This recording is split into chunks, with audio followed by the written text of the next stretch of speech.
I'll get on my little soapbox for a second. It's Mark Sherwin's Contractor Marketing Soapbox. Your guide to getting found, selected, and remembered. And now, here's Mark.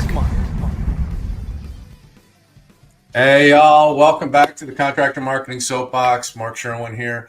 I have got a very special guest with me today. I'm going to do a little bit of a ramp up to this guest.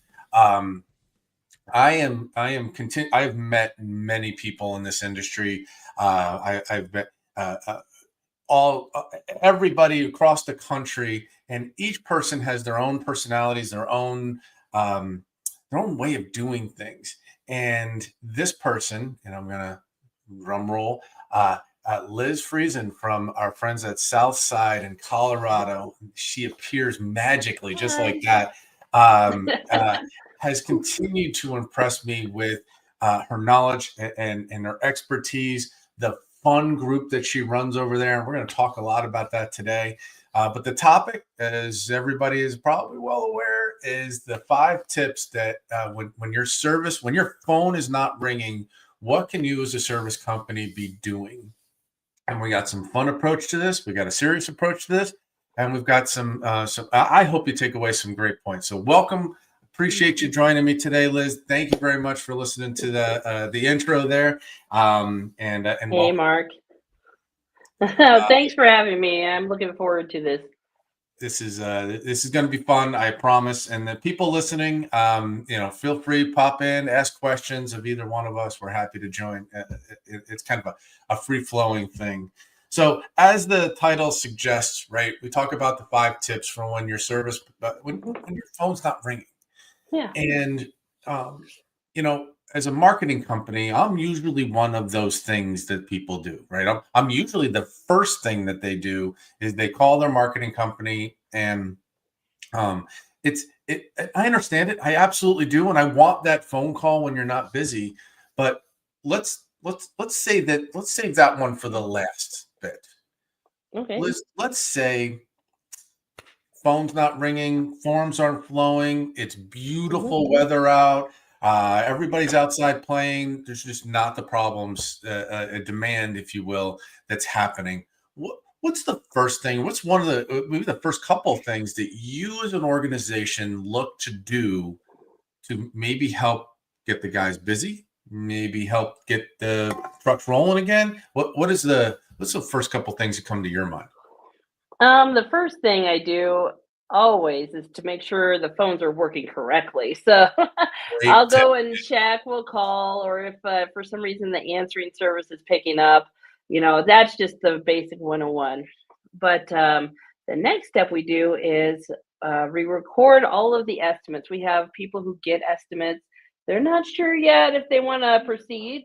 And then we start calling them and checking in with them, probably over the past 1 or 2 months. Usually, if it gets to 2 months, then I don't know. It's kind of iffy. A lot of times they've had the work done, but within a month, usually we can snag some more business. That's the first step.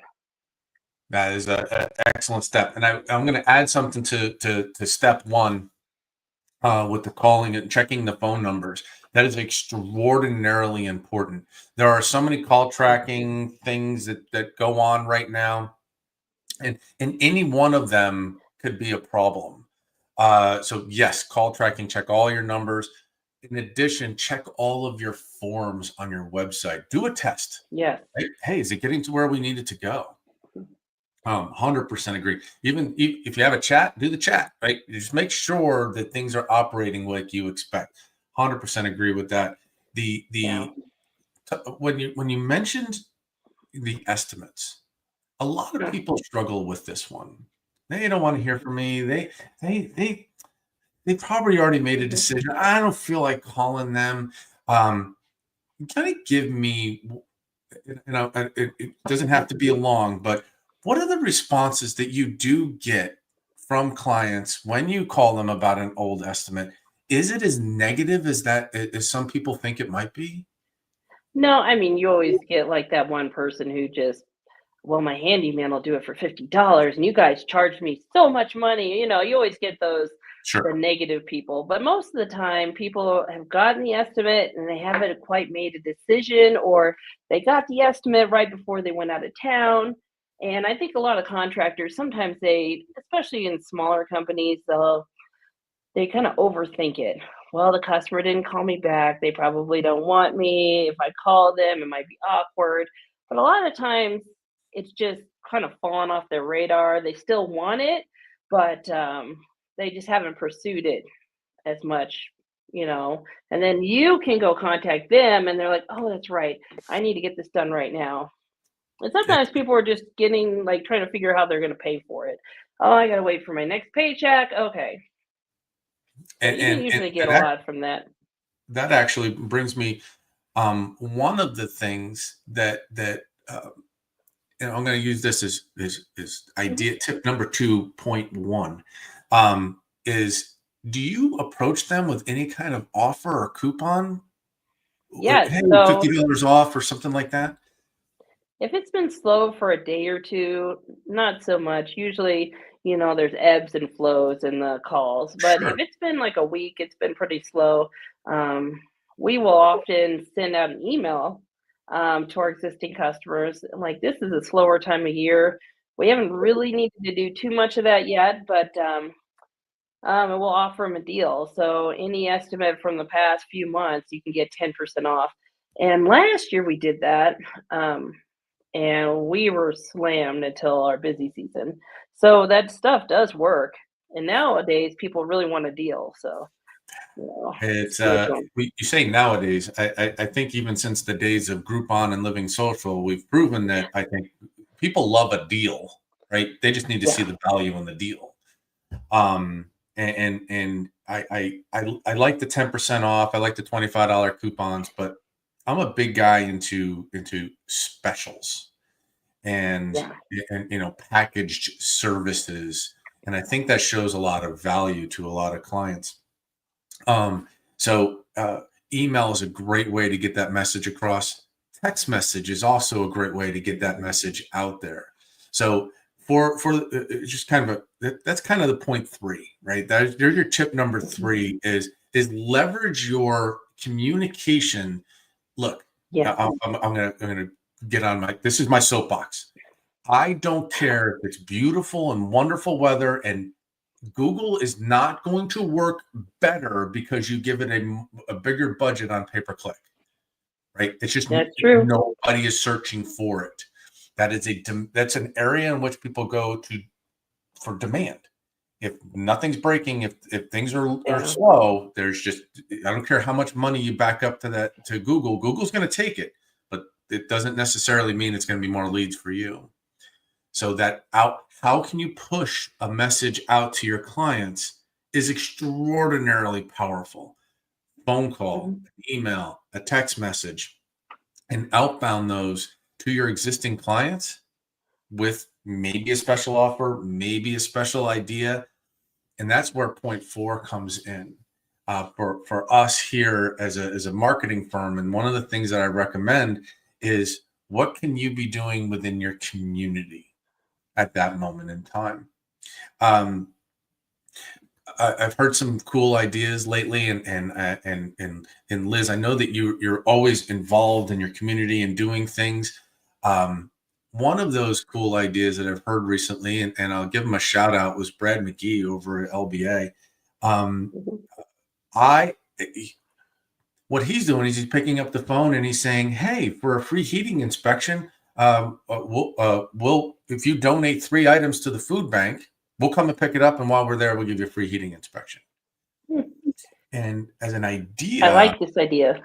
right? This is the kind of thing, and it doesn't have to be a food bank. It could be a clothing drive. It could be a community center. It could be a SPCA.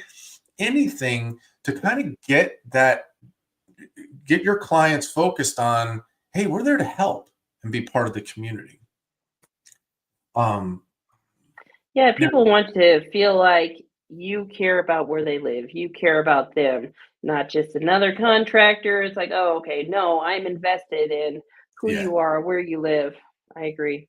It's kind of an amazing correlation that people make in their mind that you are local, that you are there to serve, and you are doing good things. You're not just there to take money. You and your group, and the reason that I asked you here, and this is the fun part of the conversation, is you take some downtime and you do fun things. In the background, we got a video ready, and I want to show how and why, what you guys do. And I'll be honest with you, your husband makes this happen, right? He owns the part, so to speak. Mark is phenomenal at this. But I'd like to show the video of our Thanksgiving, and have that show. And we're just going to watch it real quick with everybody here, and we'll talk about it here in a moment.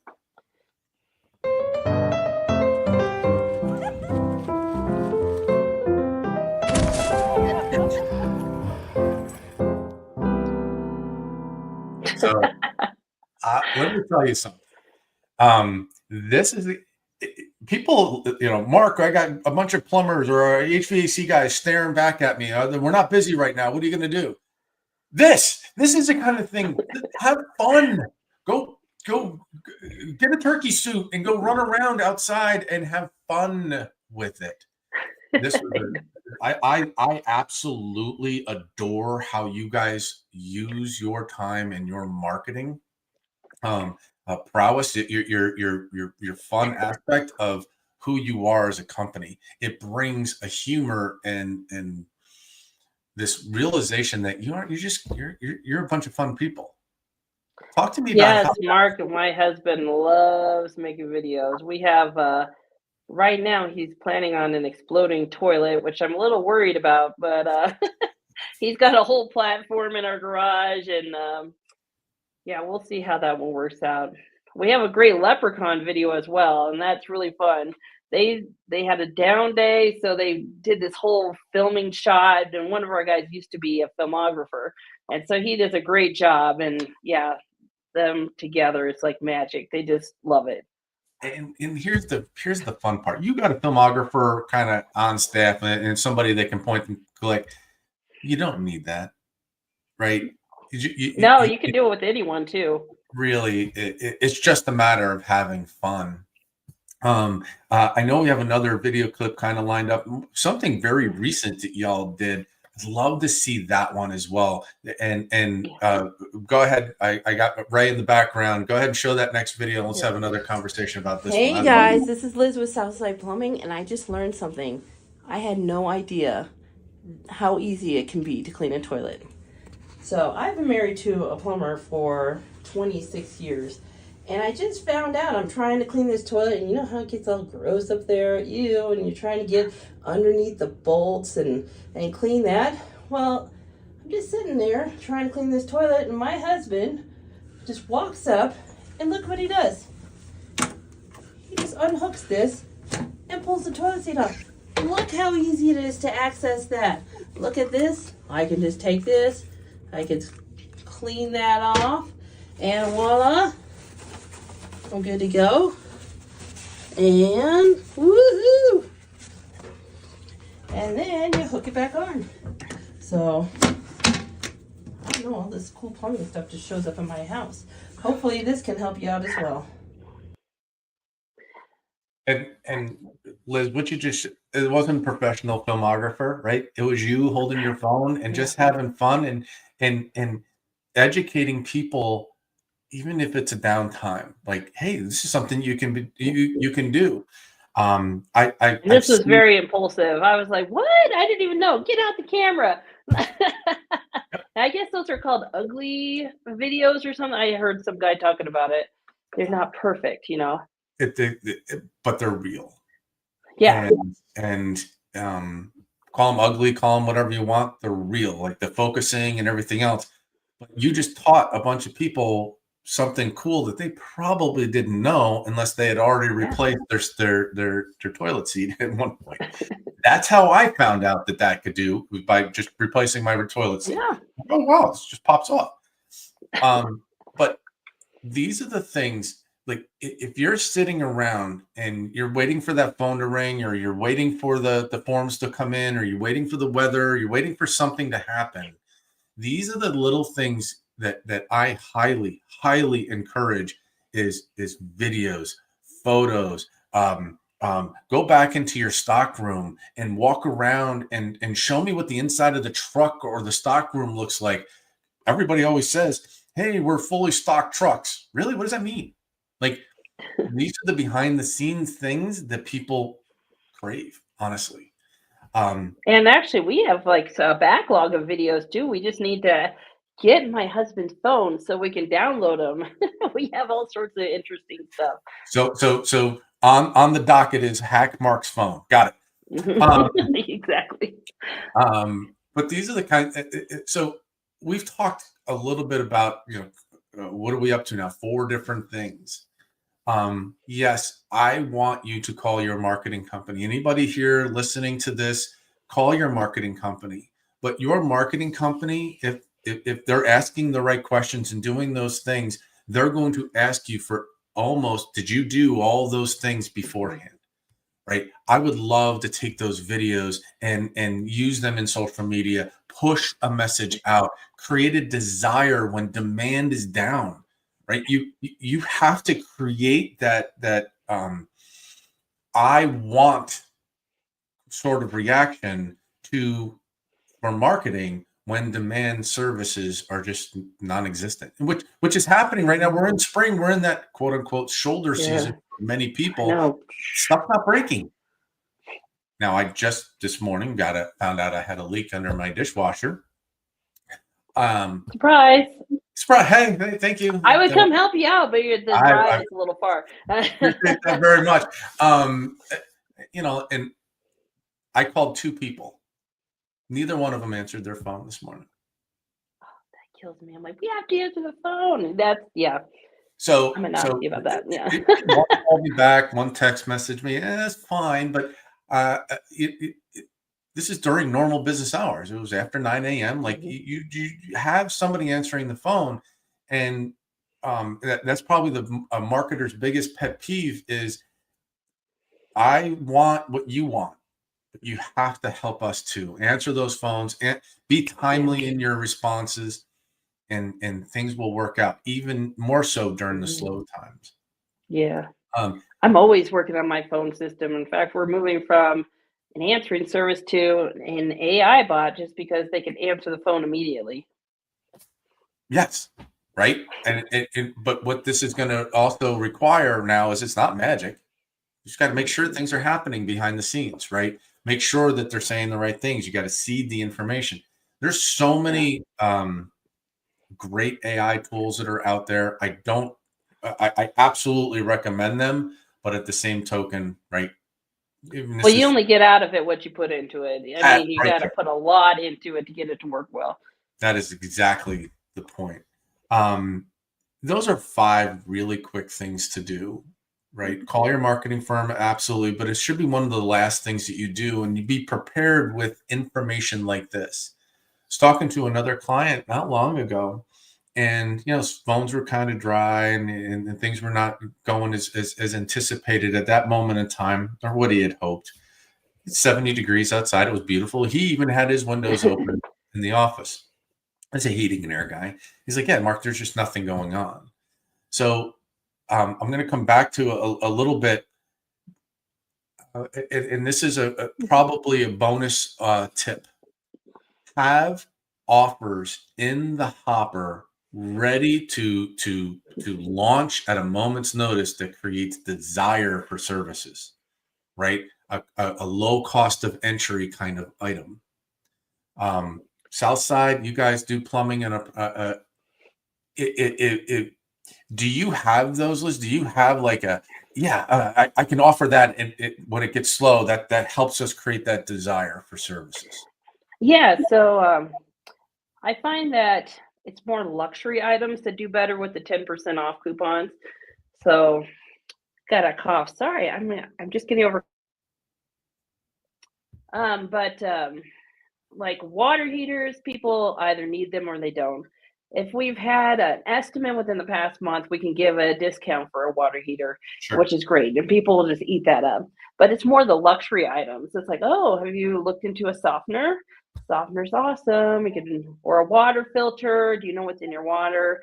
PFAS is a big thing right now from the nonstick pans. That it just lives in your body forever. And so you can offer water filtration, and the people were like, yeah, I might get that. Well, when you give them an offer, they're like, oh, okay, now I'm really gonna look into it.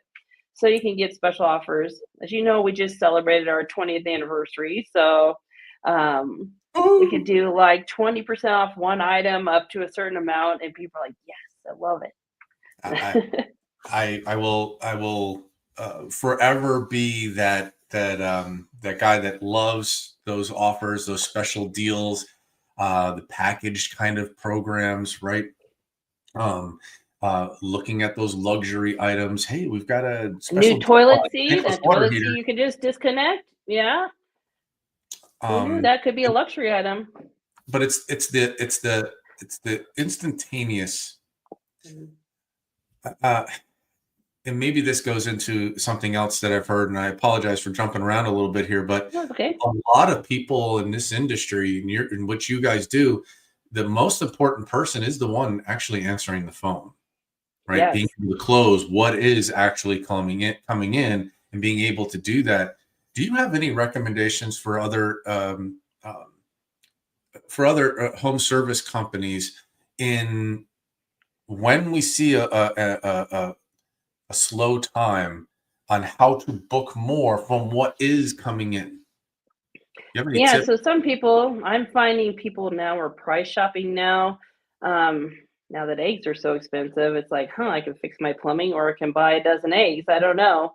But the person on the phone has to make them feel confident in the business. They have to feel like, oh, these people really know what they're doing. They're professional, and she is the point of entry. So also, they have to be able to overcome objections. Like, oh, I don't know if you really want, I want you to come over, but I just want you to give me a price on the phone.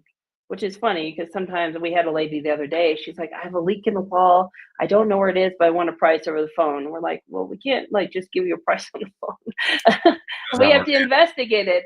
But then the person who answers the phone is like, oh no, we can do this for you. I mean, we have a dispatch fee, but my guys are really good at finding this, and they can make your house safe or protected from flooding. You know, she's the one who assures them before the guys go out. She kind of sets the ground for them. It's like, oh, okay, I believe in who's coming to my house. Pretty I cannot profess to you enough that training goes very, very far. Just setting the stage. That's the initial introduction to your company. Mhm. That person that's calling is probably almost in a panic mode. In some cases, right? They got water where they don't want it to be. It's not where they want it to be. Whatever the case is, and to them, this is the worst problem in the world to have, and they're the only one that has ever had it. And that introduction to the company helps them through that process. It helps them calm down. Well, and some people will like just have like, hey, you live down the street, or hey, you're related to me. Let's just throw you on the phone, hoping that they're just going to take the info. Like you said, they have to assuage the fears. That's exactly right. Not, hey, what do you want? We can come over there like next week, you know. The one of the calls called me back, and he's like, "Yeah, I can get there tomorrow." And I'm like, "I got a leak. Like, this is bad. Tomorrow." But that's why you don't have a plumber answer the phone. They're like, you'll be fine. It's good. They're not afraid of water. Where someone else is like, oh, okay, we got you. I understand what you're going through. I've listened to so many calls, and you kind of cringe sometimes, and you're like, and maybe that's something else some people can do is go back and listen to some of those calls that you do get, and kind of investigate what's our booking rates? What are we doing with the calls that we are getting? So you can go because we can get the leads, but once you guys help us get the leads, then we have to turn the leads. I've professed that for a long time. I wish I could answer every phone. I can't. But sometimes I wish I could sell too. But that's another conversation, probably for a different day. Liz, do you have anything for anybody listening here? Any additional bonus tips? Anything that you would recommend to somebody? Yeah. One other thing is, I have a saying now: a referral from every customer, and a customer from every referral. So make sure that you thank the people who give you referrals, because those people are more likely to give you more referrals. Referrals have been the most consistent lead source for every single one of my clients for the last 15 years I've been in business. Referrals. Practice That's it. the way to go. Mention it on every touch point you have for the client. Mention it. I'll tell you that if I was to make a prediction, I'd say referrals even make a bigger comeback in 2025 and 2026 with the advent of AI and the generative AI experience that Google has going on, and the numerous ways in which people now are getting to you. Referral seems to and continues to be one of the most consistent ways of generating. I would say about 70% of our business is from existing customers or referrals from existing customers. And that's ideal. And those are going to be very good clients for a long period of time. Yeah. I appreciate love your customers. Yes, love your customers. That is an absolute. And I love you and I appreciate you. Thank you so much for taking I appreciate you, this Mark. time here. I thoroughly enjoyed it. I hope people have gotten something from it. I got Ray in the background. Ray, was any questions pop up? Anybody have anything for us? No, I think you covered it. Great job, Liz and Mark. We appreciate you, Ray. Thank you so much for sitting in the background on us, listening to us, throwing those videos up. Please go check out Highland Ranch Plumber. Check out their Facebook page with all their fun things that they're doing. There's clips of what we had, the elf. Leprechaun. Yeah, the mischievous elf. We have a leprechaun. We had a shark. Oh, that's right. I forgot about the shark. And the turkey. Yeah, we have all the fun stuff. That was awesome. Please check it out. And thank you again. We appreciate you. Take care, Liz. Take care. Bye. It's Mark Sherwin's Contractor Marketing Soapbox. Call Mark to learn more. 919-758-8420.